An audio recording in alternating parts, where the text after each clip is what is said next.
আমি একজন নতুন রাঁধুনি, রান্নার খুঁটিনাটি বিষয় কিছুই জানি না। তবে সবসময় ইচ্ছে করে আমার রান্না খেয়ে সবাই প্রশংসা করুক। এটা একটা নতুন রাঁধুনি আপুর কথা। তো যারা নতুন রান্না শিখছো বা রান্না করবে, তাদের জন্য হতে পারে আমার এই রেসিপিটা সেরা রেসিপি। আমি গ্যারান্টি দিয়ে বলতে পারি, এই রান্নাটা যদি তুমি কাউকে করে খাও, সে তোমার প্রশংসা না করে একদমই যাবে না। এই রান্নাটা এতটা মজার, এতটা লোভনীয়, কি আর বলবো। যদি রান্না করে না খাও আসলেই বুঝতে পারবে না। সাথে কিন্তু ছোট ছোট কিছু টিপসও শেয়ার করব তোমাদের সাথে। তো আশা করছি পুরো ভিডিওটা সাথেই থাকবে তোমরা। তো দেখো, আমি এখানে 1.5 কেজির মতো গরুর মাংস নিয়েছি। এখানে হাড়, চর্বি, ছলিট মাংস সবকিছুই মিলিয়ে মিশিয়ে নিয়েছি। মাংসগুলো কিন্তু আমি আগেই ধুয়ে ভালোভাবে পানি ঝরিয়ে রেখেছিলাম। এখন এখানে কিছু বাটা মশলা অ্যাড করে দিচ্ছি। দিয়ে দিচ্ছি এখানে আমি 1.5 চা চামচের মতো আদা বাটা, 2 চা চামচের মতো রসুন বাটা, 1 চা চামচের চেয়ে একটু বেশি জিরা বাটা দিয়ে দিচ্ছি। তারপর আমি এখানে দিয়ে দিচ্ছি 1 কাপের মতো পেঁয়াজ বাটা। পেঁয়াজটা কিন্তু আমি একদম মিহি করে বাটিনি, একটু আস্ত আস্ত আছে আর কি। তো তোমরাও চেষ্টা করবে পেঁয়াজটাকে এভাবেই বেটে নেওয়ার। তারপর আমি এখানে কিছু গুঁড়া মশলা অ্যাড করে দিচ্ছি। দিয়ে দিচ্ছি 1.5 চা চামচের মতো হলুদের গুঁড়ো আর 2 টেবিল চামচের মতো মরিচের গুঁড়ো।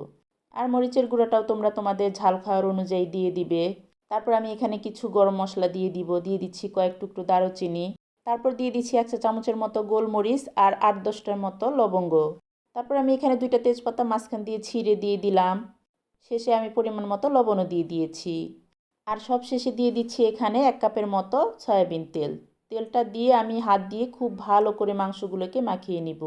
মাংসগুলোকে এমনভাবে মাখাতে হবে যেন প্রত্যেকটা মশলা প্রত্যেকটা মাংসের গায়ে গায়ে একদম লেগে থাকে। তো দেখতেই পাচ্ছ, আমি খুব ভালো করে হাত দিয়ে একটু সময় নিয়ে বেশ ভালো করে মাখিয়ে নিচ্ছিলাম। আর মাখানোর শেষে হাত ধোয়া একটু পানি দিয়ে দিলাম। এখন এটাকে ঢাকা দিয়ে 10 মিনিটের মতো রেখে দিব। আর এই তো 10 মিনিট পর মাংসগুলো আমি চুলায় বসিয়ে দিয়েছি। আর ওই তো প্রথমেই যে দেখিয়েছিলাম 10-12টার মতো এলাচ একটা বাটিতে নিয়েছি। তারপর 3টার মতো কালো এলাচ আর সামান্য একটু জয়ফল নিয়েছিলাম। তো ওইটা গুঁড়ো করে রেখেছিলাম, ওই গুঁড়োটাই কিন্তু আমি এখানে দিয়ে দিয়েছি। আর অবশ্যই এই মশলাগুলো এখানে গুঁড়ো করে ব্যবহার করার চেষ্টা করবেন, তাহলে কিন্তু এই রান্নাটার আসল টেস্টটা পাওয়া যাবে। তো মাংসগুলো কিন্তু খুব ভালোভাবে বলক চলে এসেছে। তো দেখতেই পাচ্ছেন আমি নেড়ে চেড়ে মাংসগুলোকে খুব ভালো করে কষিয়ে নিচ্ছি। আর এই তো মাংসগুলো কিন্তু খুব ভালোভাবে কষানো হয়ে গেছে। তো এখানে আমি কিছুটা ঝোলের পানি দিয়ে দিচ্ছি। তো যখনই মাংস রান্না করবেন আর কি, মাংস রান্না করার সময় মাংসগুলো যখন কষাবেন তখনই খুব ভালো করে একটু সময় নিয়ে কষিয়ে নেবেন। আর ঝোলের পানিটা একটু কম দিয়ে রান্না করবেন, তাহলে কিন্তু রান্না অনেক বেশি মজা হবে। আর এই তো ঝোলের পানি দেওয়ার পর কিন্তু ঝোলের পানিতেও খুব ভালোভাবে বলক চলে এসেছে। এখন আমি চুলার আঁচ কমিয়ে বেশ কিছুক্ষণ রান্না করে নিব। তো ঝোলের পানি দেওয়ার পরে আমি লো হিটে প্রায় 40 মিনিটের মতো রেখে দিয়েছিলাম। আর আমার মাংসগুলো কিন্তু খুব ভালোভাবে সেদ্ধ হয়ে গেছে। তো এখন আমি সেই উপকরণটা ব্যবহার করব, যার ফলে আমার রান্নাটা এতটা বেশি মজা হয়েছে। তো দেখেন, আমি এখানে একটা বাটিতে 1 চা চামচের মতো কর্নফ্লাওয়ার নিয়ে একটু পানি দিয়ে গুলিয়ে নিচ্ছি। তারপর ওই তো মাংস তরকারিতে এটা আমি ঢেলে দিয়ে খুব ভালো করে নেড়ে চেড়ে মিশিয়ে নিচ্ছি। তো আমার রান্নাটা কিন্তু প্রায় শেষের দিকে। এখন আমি এখানে কিছুটা গরম মশলার গুঁড়ো দিয়ে দিব।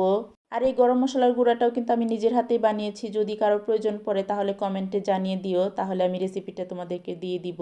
আর এই তো আমার রান্নাটা কিন্তু হয়ে গেছে, চুলাটা আমি অফ করে দিচ্ছি।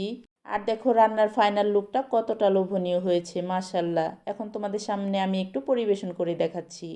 এই রান্নাটা গরম ভাত অথবা পোলাওয়ের সাথে কি যে মজা লাগে, আসলেই তোমরা রান্না করে না খেলে বুঝতে পারবে না। তো তোমাদের কাছে আমার রেসিপিটা কেমন লাগলো কমেন্টে জানিও। আর আমার রেসিপিটা যদি ইউটিউব চ্যানেল থেকে দেখে থাকো তাহলে একটা সাবস্ক্রাইব করে দিও। আর যদি ফেসবুক পেজ থেকে দেখো তাহলে একটা ফলো দিয়ে দিও। তো সবাই ভালো থেকো, আল্লাহ হাফেজ।